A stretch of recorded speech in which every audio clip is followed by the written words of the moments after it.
Alright, so, I used to work at the Salvation Army. Yeah, the thrift store kind, not the bell ringing, Santa suit in December kind, though I've done that too. Long story. It wasn't glamorous, but it paid the bills, and I got first dibs on all the weird crap people donated. You'd be amazed at what people toss out. I once found a human tooth in a jewelry box. No note, no context, just vibes. Anyway, during my time there, we had regulars. You know, the ones who show up so consistently you start planning your day around them. Some were sweet, some were shoplifters, and some were just characters. Enter Teresa. Now, I don't know where Teresa came from, but it was like she spawned out of the thrift store ether. Picture this: a tall, bearded man in a pink tutu, knee-high rainbow socks, combat boots, and a ratty t-shirt with glitter glue spelling out "Dance Your Truth." Every single day, without fail, Teresa walked in and asked the same thing. "Y'all got any Barbies today?" Sometimes she brought her own. Once, she traded 3 unopened Beanie Babies for a half-melted Bratz doll. Said it was an art piece in progress. Honestly, she was kind of a legend. At first, I didn't think much of it. I'd worked there long enough to know everyone had their thing, and Teresa's thing was Barbie dolls and flamboyant chaos. It wasn't hurting anybody. She was usually friendly, loud, but in a talks to mannequins like they're old friends kind of way. But then, things started to shift. Not huge at first. Just little cracks in her routine. She'd forget what she came in for, talk to herself more than usual, linger too long in the glassware section staring at her reflection. You get used to mental illness in that line of work, but something about it felt different. Heavier. And then came the day with the razor. It was a Tuesday. I remember because the bins had just been rotated and the back room smelled like mothballs and sadness. I was running the floor while my coworker Becky manned the donation drop-off. Around noon, the bell above the door gave its usual jingle, and in floated Teresa minus the tutu. That was the first red flag. He was still wearing the combat boots and a paint-streaked hoodie, but no pink, no sparkle, no Barbie under his arm. His eyes were twitchy, scanning the shelves like they were about to come alive. He looked off. Not his usual off. This was different. He walked straight up to the register and said, real serious. "You got a razor?" I blinked. No, sorry. We don't sell those." He started tapping on the counter with his fingers, fast. "You're lying. I know you have one. Stop hiding them. Just give me a razor." At this point, I could smell the desperation coming off him. It was like something inside him was buzzing too loud for him to hear anything else. I tried to keep it calm. "I'm not hiding anything. We really don't have any. There's a dollar store down the block, maybe try there?" That's when he exploded. "I have a disease growing on my face," he screamed. "This beard is a disease. I am a woman.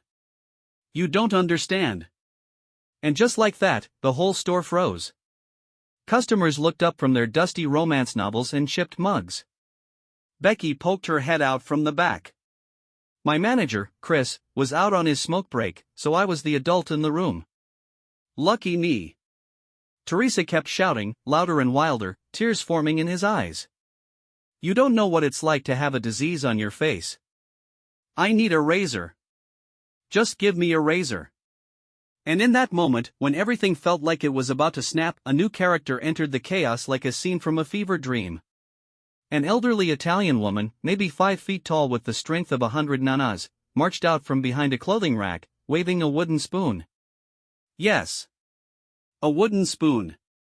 Where did she get it? No idea. Maybe it was in her purse. Maybe it was divine intervention. But she came storming in, yelling in rapid-fire Italian, the kind of loud, melodic fury that only grandmothers from the old country can produce. She went straight up to Teresa, who instantly recoiled like she'd just summoned a demon. She didn't touch him. Just waved the spoon, yelling nonsense, or maybe it was perfectly coherent Italian, who knows, and Teresa backed down. Not in fear, exactly. More like deep respect. Like this woman reminded him of something ancient. Something powerful. Then, just like that, he helped her pick up a sweater she dropped and wandered out of the store without another word. I stood behind the register, heart pounding, wondering what the hell just happened. And that was only the beginning. After Teresa left, escorted by the echoes of Nana Fury, I just stood there. The whole store was dead quiet. You know that kind of silence where no one wants to acknowledge what just happened, but everyone's thinking it? That. A couple of regulars mumbled something about crazies these days, grabbed their chipped glassware, and shuffled out. Becky gave me this look like WTF, dude, and I just shrugged. What do you even say after something like that? Chris came back from his smoke break, sipping a Mountain Dew, and I gave him the rundown. He shook his head, let out a heavy sigh, and muttered, "We really need to start charging admission." We didn't see Teresa the rest of that day. Or the day after. And I'd be lying if I said I didn't feel guilty. The thing is, I've dealt with my fair share of unstable folks. People off their meds, people spiraling, people just trying to make it to the next hour. But this hit different. It was like I got a peek behind Teresa's carefully constructed pink curtain, and what I saw back there was pain. Not just mental illness pain, though that was clearly in the mix. This was identity pain. Soul pain. The kind that festers when your own reflection feels like a betrayal. And here's where I'll be honest, it messed with me. I went home that night and stood in front of my bathroom mirror, staring at my face. Just staring. I never had to question who I was. Never felt at war with my own body. Never had to scream just to be seen. I thought about Teresa. About that beard. About how it must feel to look in the mirror and see your dysphoria staring right back at you like it's laughing. And then, yeah, I felt ashamed. Because all I did was say, "We don't have razors." I didn't ask if she was okay. I didn't try to de-escalate. I just wanted the scene to end. The next few days at work were weird. I caught myself glancing at the door every time it jingled. Half hoping she'd come back. Half afraid she would. But she did. It was 4 days later when she finally came back. Same bell over the door. Same heavy boots. But this time, the tutu was back. So was the backpack, complete with a sparkly unicorn keychain I hadn't noticed before. The beard? Still there. But now it looked brushed. Like she'd made peace with it, or at least called a temporary truce. I was behind the register again, pretending to organize a pile of DVDs we'd never sell. Nobody wants 14 copies of Hitch, when she walked in. My stomach did this little flip. Not fear, more like anticipation. She made a beeline for the toy section like nothing had happened. Like she hadn't shouted about facial diseases and gender and spiraled in front of half the store. Like we hadn't watched her unravel like a ball of yarn in a room full of cats. I watched from a distance for a minute, wondering if I should say something. Ask how she was doing. Offer her a quiet space. A human moment. But before I could decide, she turned, held up a doll triumphantly, and yelled. 1998 Skater Barbie. Still in the box. The Lord provides. I couldn't help it, I laughed. Loudly. Like, genuinely. She looked at me and grinned. And for a moment, we were just two weird humans in a junk shop, excited over a $2 piece of molded plastic. But even then, under the smile, I could see it in her eyes, the storm wasn't over. She was calmer, sure. But it was like someone had turned the volume down, not stopped the music. She was back on her meds, that much was clear. Still jittery, still mumbling to herself now and then, but not volatile. Not in danger of combusting. She came up to the register, placed the Barbie gently on the counter like it was a newborn, and said softly, "I'm okay now. I think. For today." That stuck with me. I think. For today. Not a promise. Not a fix. Just honesty. And honestly? That was more courage than I usually saw in a week. I rang her up, knocked $1 off the price just because, and told her the toy section had gotten a fresh bin that morning. She lit up. Pure joy. And then, like nothing ever happened, she left. I stood there wondering what the hell I just witnessed again. But this time, I felt something else too. Respect. After that day, something inside me wouldn't sit still. I kept thinking about what Teresa said, I'm okay now. I think. For today. It echoed in my brain while I stocked shelves, priced stained lamps, and vacuumed around suspicious stains in the carpet. I'd never heard someone describe survival with such raw precision. She didn't ask for pity. She didn't want me to fix her. She just wanted a Barbie and, maybe, a bit of kindness. And I realized I'd been treating my job like it was just moving junk from one shelf to another, but for some people, places like the Salvation Army weren't just stores, they were lifelines. So I started doing things a little differently. We didn't have razors in stock, but I asked the manager if we could add a small hygiene basket by the counter. Razors, toothbrushes, pads, deodorant. Just the basics. He looked at me like I'd suggested we install a water slide, but eventually shrugged and said, yeah, fine. Just don't go over budget. I hit the Dollar Tree that weekend and spent $20 of my own cash. Stocked a bin myself. Labeled it "Take what you need." The first time Teresa saw it, she didn't say anything. Just stared at it like it was a sculpture in a museum. Then she picked up a tiny travel bottle of shampoo, tucked it in her backpack, and whispered thank you like it cost her something. That moment hit harder than I expected. I'd been so numb to everything, customers, coworkers, life in general, but she cracked something open. I started seeing other regulars in a new light, too. The guy who only spoke in rhymes? The woman who wore sunglasses at night? The older man who bought every single puzzle piece by piece, even when they were missing half the pieces? They were surviving. Sometimes barely. And now I wanted to help. Even if it was just with a warm greeting, or $1 off, or leaving the good Barbies out on the shelf when Teresa walked in. It sounds small, but when you live on the edge, small is huge. Okay, so remember how I said our store was basically a graveyard for broken electronics and forgotten dreams? Well, one day we got a donation, a busted-up karaoke machine from the early 2000s. Bright pink, heart-shaped mic, covered in glitter glue, probably from a tween bedroom during the Hannah Montana era. The speakers didn't work right, it sounded like a dying robot gargling gravel, but it still lit up and played CDs, somehow. We set it on a clearance table for $5, more as a joke than anything. It sat there untouched for a week. Nobody wanted it.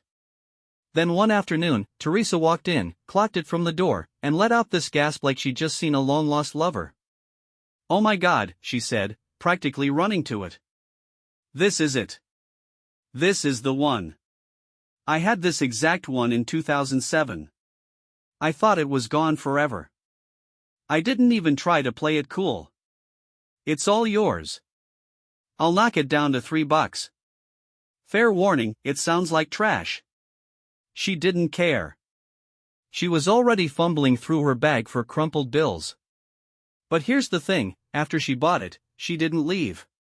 She stayed. Set the machine on a side table near the back of the store, plugged it in, hit play, and the damn thing worked just enough to pump out a warbly, static-filled version of "Girls Just Wanna Have Fun." Then she picked up the mic and started singing.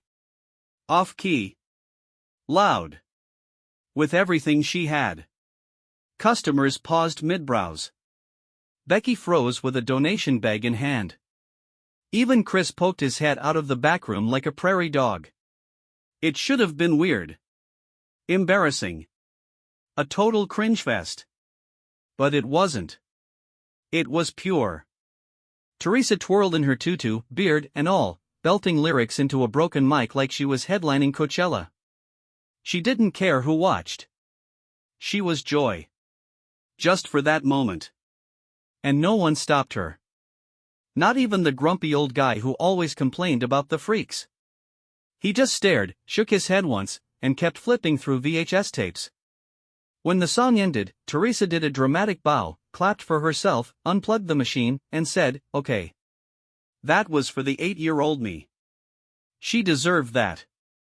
Then she left. Like nothing happened. But something had. For her. For me. Maybe for everyone watching. It was the first time I realized Teresa wasn't broken. She was surviving. Out loud. So after the karaoke day, after Teresa's tutu twirl and broken speaker ballad, I went home and just sat in silence. No TV. No music. Just me, a cheap microwave dinner, and the weird, aching lump in my chest that had been growing for weeks. Here's the part one hadn't told anyone at the time: I wasn't doing great myself. Working at the Salvation Army wasn't some noble calling for me. It was the only job I could get after getting laid off from a tech gig I thought would carry me for years. The pay was crap, hours inconsistent, coworkers came and went like ghosts, and I spent most days breathing in dust and listening to second-hand furniture scream. And yet, I stayed. Maybe because I felt stuck. Maybe because I didn't have the energy to do anything else. Maybe because it was easier to organize other people's broken crap than deal with my own. Watching Teresa sing that day, watching her choose joy in the middle of her chaos, messed me up more than I expected. I thought about how many times I'd told myself, "This is fine. You're fine." When in reality, I was angry. Embarrassed. Lost. Like I'd failed at being a real man, whatever that means. Providing, achieving, keeping it together. But Teresa didn't fake it. She didn't pretend to be okay when she wasn't. And when she was okay, even just for 5 minutes, she celebrated it. Loudly. I started journaling again that night. First time in years. Wrote about the job. The people. My failures. My fears. My resentment at the universe. I poured it all out like a spilled bottle of Coke, sticky, ugly, bubbling. And I cried. Which, yeah, I hadn't done in a long time. It wasn't some dramatic Hollywood sob, it was more like a release valve finally hissing open. The next morning I went in early, brewed coffee for the staff, burnt as hell, but appreciated, and cleaned the entire toy section without being asked. I didn't even roll my eyes when someone dropped off 6 garbage bags full of mildewed Beanie Babies. I just worked. With purpose. Because if Teresa could come in with a beard and a tutu and sing her heart out, I could show up and give a damn. It was a Saturday. The kind of Saturday where the store was packed with bargain hunters, the AC was barely working, and someone had left a half-eaten corn dog in the fitting room. Don't ask. I was at the register when Teresa walked in, head held high, tutu slightly more layered than usual, and a glittery red scarf wrapped around her neck like she was going to brunch with Elton John. She gave me a wink, did a little twirl, and headed straight for the dolls. Standard routine. Everything was fine until he walked in. Middle-aged guy. Wore sunglasses indoors, which already told me he was going to be a problem. He came in with his wife and teenage son, clearly not familiar with the regulars' vibe in our little second-hand haven. I saw him spot Teresa. You could practically feel the judgment radiating off him. He leaned in toward his wife and muttered loud enough for me to hear. Jesus. What kind of freak show is this? I felt my jaw tighten. Teresa didn't notice. She was busy lining up a row of Barbies and talking to herself softly, something about finding the one with rollerblades and real bendy knees. I told myself to let it go. Customers say stupid stuff all the time. But something in me snapped. Maybe it was the build-up. The breakdown, the beard, the Barbie moment, the karaoke concert. Maybe it was because I'd seen Teresa. Really seen her. And in some backwards way, she'd helped me see myself. So I stepped out from behind the register, walked over to the guy, and said calmly but very clearly. Hey. We don't tolerate that kind of language here. You're welcome to shop like everyone else. But if you keep talking like that, you're gonna have to leave. He scoffed. You serious? That's a man in a tutu. I didn't raise my voice. Didn't threaten. Just said, her name is Teresa. And she's not hurting anyone. So either shop, or go. He stared at me. I stared back.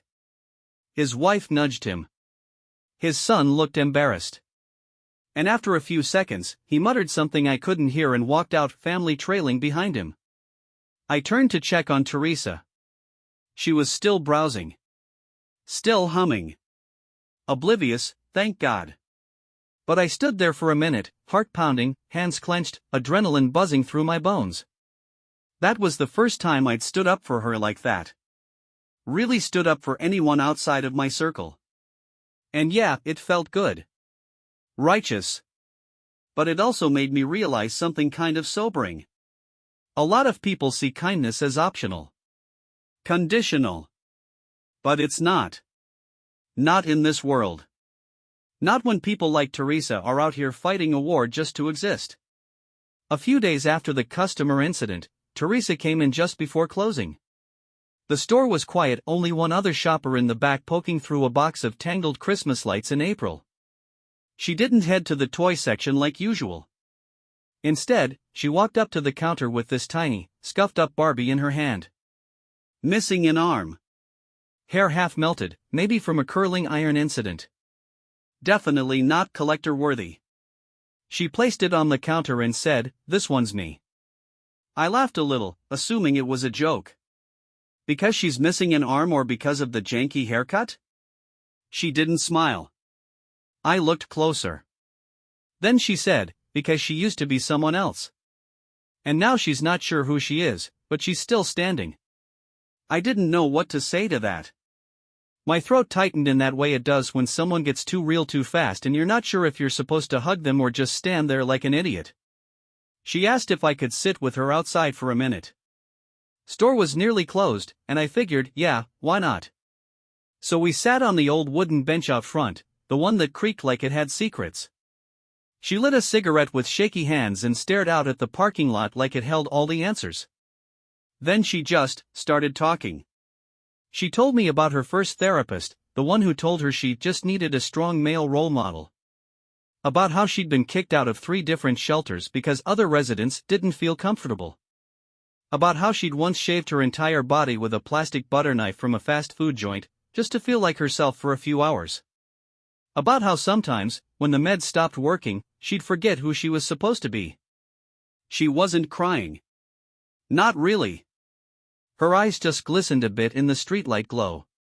And I sat there, absorbing all of it like a dry sponge. This person people laughed at, side-eyed, avoided, was braver than anyone I knew. She'd lost everything, and still chose to come back, day after day, and look for Barbies. And hope. She handed me the one-armed doll and said, she needs a name. Something fierce. But soft. I held it in my palm and thought for a second. How about Phoenix? She smiled. Not a big grin, just a quiet, satisfied smile. Yeah. Phoenix. That'll do. We didn't say much after that. Just watched the streetlights flicker and let the silence feel full instead of awkward. I kept the doll behind the register after that. Teresa never asked for her back. I think we both knew who it belonged to. You ever feel like you're climbing out of a hole, and just when you get a hand over the edge, someone stomps on your fingers? That was me. 2 weeks after the night on the bench with Teresa. I was feeling better. Not good. Not healed. But steady. Purposeful. Showing up early. Laughing more. Feeling like I had my footing again. Then life did what life does, it pulled the rug. My landlord raised the rent. Not by a little, by a lot. My car started making that grinding sound again, the kind that sounds expensive. And to top it all off, my dad, who I hadn't spoken to in nearly a year, called out of nowhere to remind me I was still a disappointment in his eyes. It hit me like a punch to the ribs. I held it together at work. Smiled. Stocked shelves. Chatted with Teresa, who was in a good patch again and had found a glitter-covered Polly Pocket she insisted was secretly sapphic. But when I got home that night, something just snapped. I sat on the edge of my bed and stared at nothing for a solid 20 minutes. Then I yelled into a pillow until my voice cracked. Threw my laundry basket across the room. kicked the leg off a wobbly chair. It was ugly. Animalistic. Not poetic or noble. Just tired rage. Then I curled up on the floor like a kid, back against the closet door, and started thinking the worst thoughts. The kind you don't even want to admit to yourself, let alone say out loud.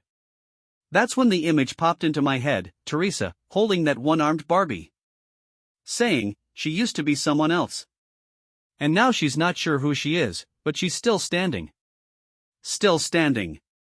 I wasn't. But I could be. Eventually. The next day, I called out of work. Took a long walk. Thought about quitting everything.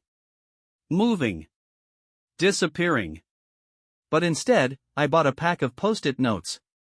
Wrote 3 words on the first one. Still. Standing. Today.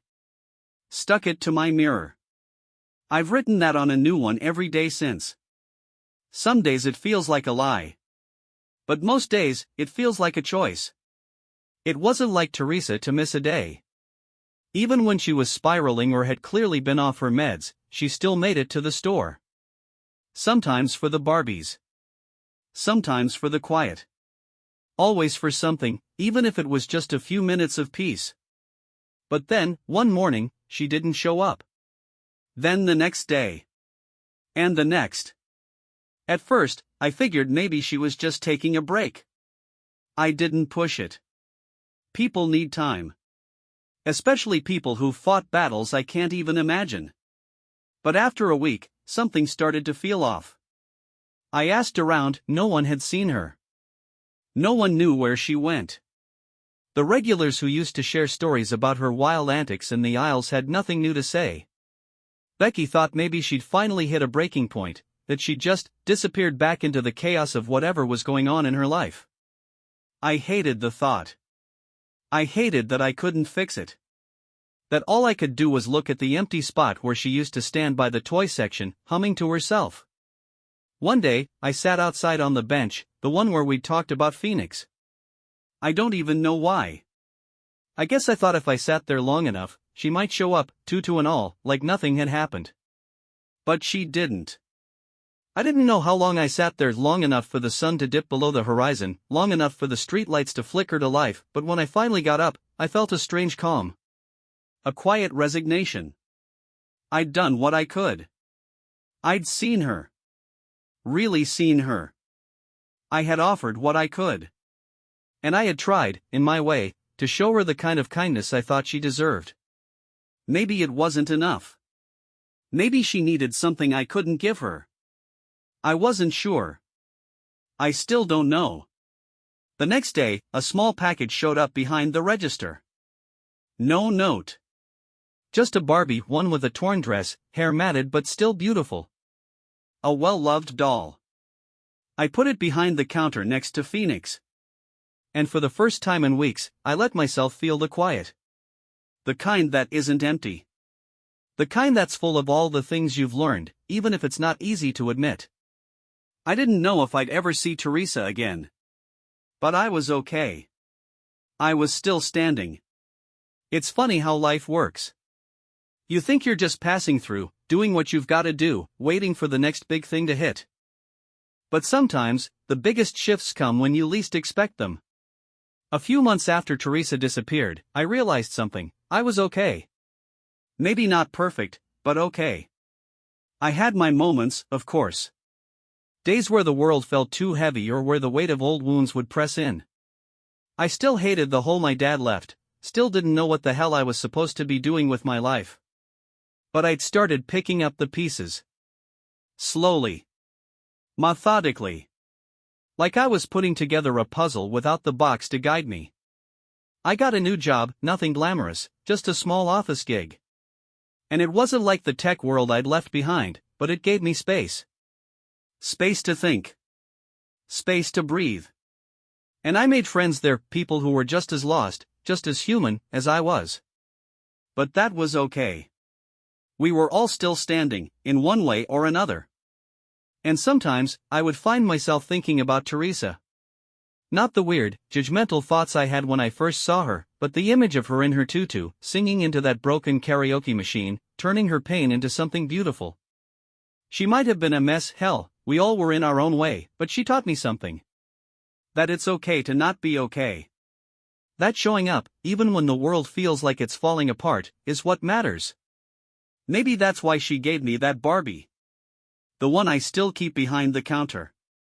The one with the missing arm and melted hair. She reminded me that perfection doesn't exist. That broken things are still worth something. I guess that's what life is, really. We're all just trying to make sense of the mess. Sometimes we're on the edge, ready to fall, and other times we're standing tall, even if we don't have a clue what we're doing. But we keep going. We keep showing up. And for me, that's enough.